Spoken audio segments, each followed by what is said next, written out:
नमस्कार. जालना जिल्ह्यातील काही राजकीय नेते आणि पुढाऱ्या यांना विशेष सूचना आहे.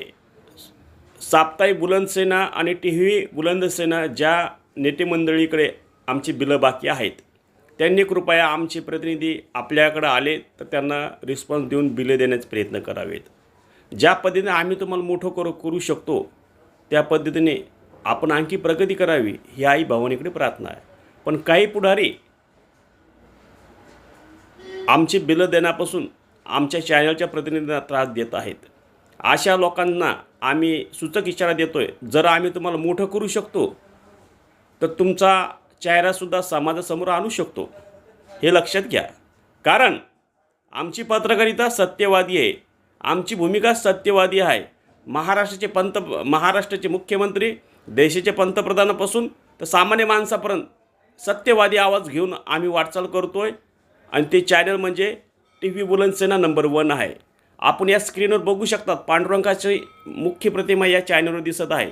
कारण आम्ही माऊलींचे भक्त पण आहोत आणि वारकरी पण आहोत, आणि वारकरी असल्यामुळे आम्ही प्रामाणिक पण आहोत. पण कधी कधी आम्हाला आक्रमक भूमिका घेण्याची वेळ तुम्ही आणू नका, एवढीच तुम्हाला विनंती आहे.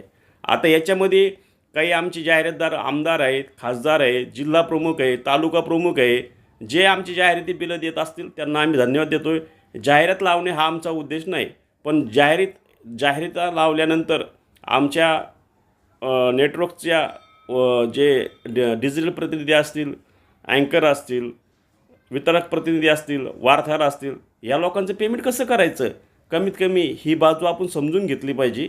आणि ज्याच्याकडे बिलं बाकी आहेत तर त्यांची बिलं देण्याचा प्रयत्न करावे. एक महाक्षेत्र असा म्हणला जालन्याचा पुढारी, म्हणे बिलं मागितलं लय, तुम्ही लय आंबट करता राव.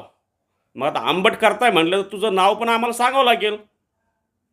तशी वेळ आणू नको तू आमच्यावरती. आता आंबट काय करतात म्हणून आम्ही काय केलं?